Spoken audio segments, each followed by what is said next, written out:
ക്രിസ്തുവിലുള്ള പ്രിയപ്പെട്ട സഹോദരി സഹോദരന്മാരെ, ദൈവവചനം നിയമാവർത്തനം പുസ്തകത്തിനുള്ള വായന 26-ാം അധ്യായം 1 മുതൽ 19 വരെയുള്ള വാക്യങ്ങൾ. വിളവുകളുടെ ആദ്യഫലം. നിന്റെ ദൈവമായ കർത്താവ് നിനക്ക് അവകാശമായി തരുന്ന ദേശത്ത് ചെന്ന് അത് കൈവശമാക്കി അതിൽ വാസമുറപ്പിക്കുമ്പോൾ അവിടെ നിന്റെ നിലത്തുണ്ടാകുന്ന എല്ലാ വിളവുകളുടെയും ആദ്യഫലത്തിൽ നിന്ന് കുറെ എടുത്ത് ഒരു കുട്ടയിലാക്കി നിന്റെ ദൈവമായ കർത്താവ് തൻ്റെ നാമം സ്ഥാപിക്കാൻ തിരഞ്ഞെടുക്കുന്ന സ്ഥലത്തേക്ക് കൊണ്ടുപോകണം. അന്ന് ശുശ്രൂഷ ചെയ്യുന്ന പുരോഹിതൻ്റെ അടുത്ത് ചെന്ന് നീ ഇപ്രകാരം പറയണം: ഞങ്ങൾക്ക് തരുമെന്ന് കർത്താവ് ഞങ്ങളുടെ പിതാക്കന്മാരോട് വാഗ്ദാനം ചെയ്തിരുന്ന സ്ഥലത്ത് ഞാൻ വന്നിരിക്കുന്നുവെന്ന് നിന്റെ ദൈവമായ കർത്താവിനോട് ഞാൻ ഇന്ന് ഏറ്റുപറയുന്നു. പുരോഹിതൻ ആ കുട്ട നിന്റെ കയ്യിൽ നിന്ന് വാങ്ങി നിന്റെ ദൈവമായ കർത്താവിൻ്റെ ബലിപീഠത്തിന് മുമ്പിൽ വയ്ക്കട്ടെ. പിന്നീട് നിന്റെ ദൈവമായ കർത്താവിൻ്റെ സന്നിധിയിൽ നീ ഇങ്ങനെ പറയണം: അലയുന്ന ഒരു അരമായനായിരുന്നു എൻ്റെ പിതാവ്.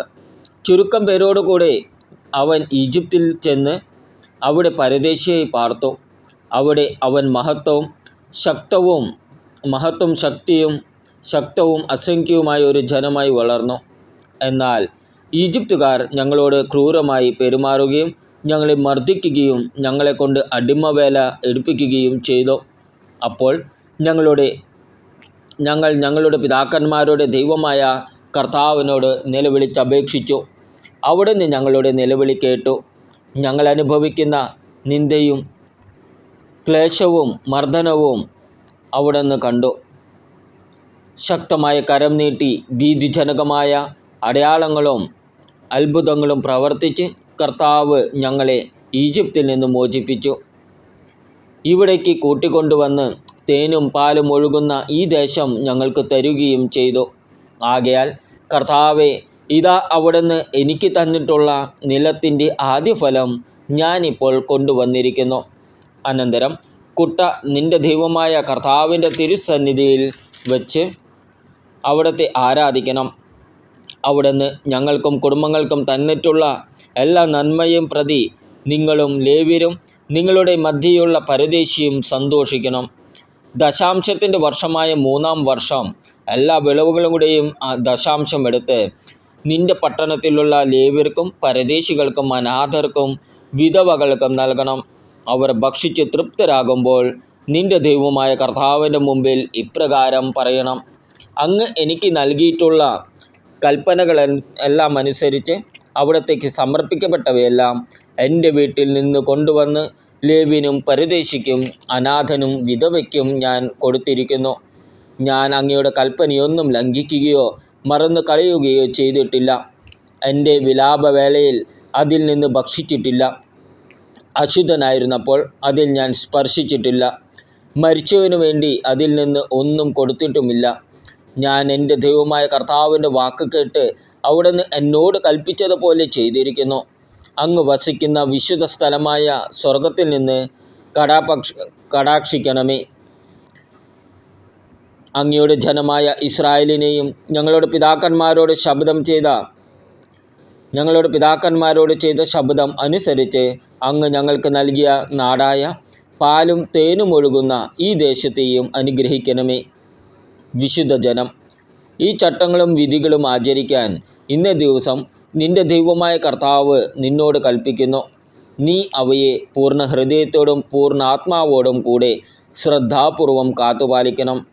കർത്താവാണ് നിന്റെ ദൈവമെന്നും നീ അവിടുത്തെ മാർഗത്തിലൂടെ ചരിക്കുകയും അവിടുത്തെ ചട്ടങ്ങളും കൽപ്പനകളും നിയമങ്ങളും അനുസരിക്കുകയും അവിടുത്തെ സ്വരം ശ്രവിക്കുകയും ചെയ്യും എന്നും നീ ഇന്ന് പ്രഖ്യാപിച്ചിരിക്കുന്നു. തൻ്റെ വാഗ്ദാനമനുസരിച്ച് നീ തൻ്റെ പ്രത്യേക ജനമാണെന്നും തൻ്റെ കൽപ്പനകളെല്ലാം അനുസരിക്കണം എന്നും ഇന്ന് കർത്താവ് നിന്നോട് പ്രഖ്യാപിച്ചിരിക്കുന്നു. മാത്രമല്ല, താൻ സൃഷ്ടിച്ച സകല ജനതകൾക്കും ഉള്ളതിനേക്കാൾ ഉന്നതമായ നാമവും ബഹുമതിയും അവിടുന്ന് നിങ്ങൾക്ക് നൽകും. അവിടുന്ന് അരുളി ചെയ്തിട്ടുള്ളതുപോലെ നിന്റെ ദൈവമായ കർത്താവിന് നീ ഒരു വിശുദ്ധ ജനവുമായിരിക്കുകയും ചെയ്യും. നിയമാവർത്തന പുസ്തകത്തിനുള്ള വായന 27-ാം അധ്യായം 1 മുതൽ 26 വരെയുള്ള വാക്യങ്ങൾ നിയമങ്ങൾ രേഖപ്പെടുത്തുന്നു. മോശ ഇസ്രായേലിലെ ശ്രേഷ്ഠന്മാരോട് ചേർന്ന് ജനത്തോട് ഇപ്രകാരം കൽപ്പിച്ചു: ഇന്ന് ഞാൻ നിങ്ങൾക്ക് നൽകുന്ന സകല കൽപ്പനകളും പാലിക്കുവിൻ. ജോർദാൻ കടന്ന് നിങ്ങളുടെ ദൈവമായ കർത്താവ് നിങ്ങൾക്ക് തരുന്ന ദേശത്ത് പ്രവേശിക്കുന്ന ദിവസം നിങ്ങൾ വലിയ ശിലകൾ സ്ഥാപിച്ച് അവയ്ക്ക് കുമ്മായം പൂശണം. നിങ്ങളുടെ പിതാക്കന്മാരുടെ ദൈവമായ കർത്താവ് തൻ്റെ വാഗ്ദാനമനുസരിച്ച് നിങ്ങൾക്ക് തരുന്ന തേനും പാലും ഒഴുകുന്ന ആ ദേശത്ത് എത്തുമ്പോൾ ഈ നിയമത്തിലെ ഓരോ വാക്കും നിങ്ങൾ അവയിൽ എഴുതണം. നിങ്ങൾ ജോർദാൻ കടന്ന് കഴിയുമ്പോൾ ഇന്ന് ഞാൻ നിങ്ങളോട് കൽപ്പിക്കുന്നതനുസരിച്ച് ഈ കല്ലുകൾ ഏബാൽ പർവ്വതത്തിൽ നാട്ടി അവയ്ക്ക് കുമ്മായം പൂശണം. അവിടെ നിങ്ങളുടെ ദൈവമായ കർത്താവിന് കല്ലുകൊണ്ട് ബലിപീഠം പണിയണം. അതിന്മേൽ ഇരുമ്പായുധം സ്പർശിക്കരുത്. വെട്ടിമുറിക്കുകയോ ചെത്തി മിനുക്കുകയോ ചെയ്യാത്ത മുഴുവൻ കല്ലുകൾ കൊണ്ടാണ് നിങ്ങളുടെ ദൈവമായ കർത്താവിന് ബലിപീഠം പണിയേണ്ടത്. അതിന്മേലായിരിക്കണം നിന്റെ ദൈവമായ കർത്താവിന് ദഹനബലികൾ അർപ്പിക്കുന്നത്. സമാധാന ബലികളും അർപ്പിക്കണം. അത് അവിടെ വെച്ച് ഭക്ഷിച്ച് നിങ്ങളുടെ ദൈവമായ കർത്താവിൻ്റെ സന്നിധിയിൽ സന്തോഷിച്ചു കൊള്ളുവിൻ. ആ ശിലകളിൽ ഈ നിയമത്തിലെ ഓരോ വാക്കും വ്യക്തമായി എഴുതണം. മോശ ലേവ്യ പുരോഹിതന്മാരോട് ചേർന്ന് ഇസ്രായേൽ ജനത്തോട് പറഞ്ഞു: ഇസ്രായേലെ, ശ്രദ്ധിച്ചു കേൾക്കുക. ഇന്ന് നീ നിന്റെ ദൈവമായ കർത്താവിൻ്റെ ജനമായി തീർന്നിരിക്കുന്നു. ആകയാൽ നിന്റെ ദൈവമായ കർത്താവിൻ്റെ വാക്ക് കേൾക്കുകയും ഇന്ന് ഞാൻ നിനക്ക് നൽകുന്ന അവിടുത്തെ കൽപ്പനകളും ചട്ടങ്ങളും പാലിക്കുകയും ചെയ്യുക. 12 ശാപങ്ങൾ. അന്ന് തന്നെ മോശ ജനത്തോട് കൽപ്പിച്ചു: നിങ്ങൾ ജോർദാൻ കടന്നു കഴിയുമ്പോൾ ജനത്തെ അനുഗ്രഹിക്കാനായി Simeon, Levi, Judah, Issachar, Joseph, Benjamin എന്നിവർ ഗരിസിം പർവ്വതത്തിലും ശപിക്കാനായി Reuben, Gad, Asher, Zebulun, Dan, Naphtali എന്നിവർ ഏബാൽ പർവ്വതത്തിലും നിൽക്കട്ടെ. അപ്പോൾ ലേവ്യർ ഇസ്രായേൽ ജനത്തോട് ഉച്ചത്തിൽ വിളിച്ചു പറയണം: കർത്താവിൻ്റെ നിന്ദ്യമായ ശില്പവേല, കൊത്തിയോ വാർത്തോ ഉണ്ടാക്കിയ വിഗ്രഹം രഹസ്യത്തിൽ പ്രതിഷ്ഠിക്കുന്നവൻ ശപിക്കപ്പെട്ടവനാകട്ടെ. അപ്പോൾ ജനമെല്ലാം ഉത്തരം പറയണം: ആമേൻ. അപ്പനെയോ അമ്മയെയോ നിന്ദിക്കുന്നവൻ ശപിക്കപ്പെട്ടവനാകട്ടെ. ജനമെല്ലാം പറയണം: ആമേൻ. അയൽക്കാരൻ്റെ അതിർത്തി കല്ല് മാറ്റുന്നവൻ ശപിക്കപ്പെട്ടവനാകട്ടെ. ജനമെല്ലാം പറയണം: ആമേൻ. കുരുടനെ വഴിതെറ്റിക്കുന്നവൻ ശപിക്കപ്പെട്ടവനാകട്ടെ. ജനമെല്ലാം പറയണം: ആമേൻ. പരദേശിക്കും അനാഥനും വിധവയ്ക്കും നീതി നിഷേധിക്കുന്നവൻ ശപിക്കപ്പെട്ടവനാകട്ടെ. ജനമെല്ലാം പറയണം: ആമേൻ. പിതാവിൻ്റെ ഭാര്യയോട് കൂടെ ശയിച്ച് അവനെ അപമാനിക്കുന്നവൻ ശപിക്കപ്പെട്ടവനാകട്ടെ. ജനമെല്ലാം പറയണം: ആമേൻ. മൃഗവുമായി ഇണചേരുന്നവൻ ശപിക്കപ്പെട്ടവനാകട്ടെ. ജനമെല്ലാം പറയണം: ആമേൻ. തൻ്റെ പിതാവിൻ്റെയോ മാതാവിൻ്റെയോ മകളായ സ്വസഹോദരിയോടൊത്ത് ശയിക്കുന്നവൻ ശപിക്കപ്പെട്ടവനാകട്ടെ. ജനമെല്ലാം പറയണം: ആമേൻ.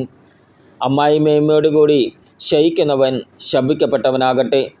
ജനമെല്ലാം പറയണം: ആമേൻ.